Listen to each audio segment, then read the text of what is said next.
আমাকে মেরে আমার এখানে খামচির দাগ টাগ, হাতে দাগ টাগ, রক্ত বের করে ফেলছিল কালকে প্রথম সিনে।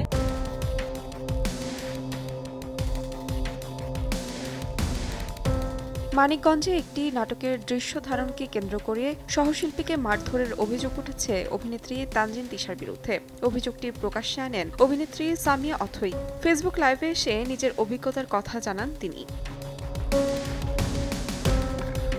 অথয়ের দাবি, তিনি চরের দৃশ্য ধারণের সময় অভিনয়ের সীমা ছাড়িয়ে বাস্তবেই তাকে আঘাত করা হয়। তার এই বক্তব্য প্রকাশ্যে আসার পরই সামাজিক যোগাযোগ মাধ্যমে শুরু হয় তুমুল বিতর্ক। শুটিং সেটে পেশাদার আচরণ এবং সহশিল্পীদের পারস্পরিক বোঝাপড়া নিয়ে প্রশ্ন তোলেন অনেকে।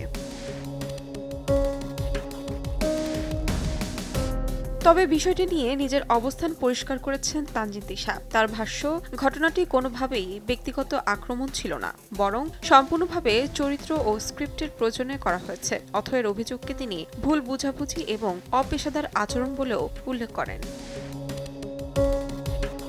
তিশা বলেন, আমি টানা শুটিং করছিলাম, দৃশ্যটি শেষ না করে কাজ ফেলে দিতে চাইনি, কিন্তু যে লাইভটি করা হয়েছে তা পুরো ইউনিটকেই বিব্রত করেছে। তিনি আরও জানান, নাটকে তিনি বিশেষ চাহিদা সম্পূর্ণ একটি চরিত্রে অভিনয় করেছেন, যার আচরণে কিছুটা আগ্রাসন রয়েছে।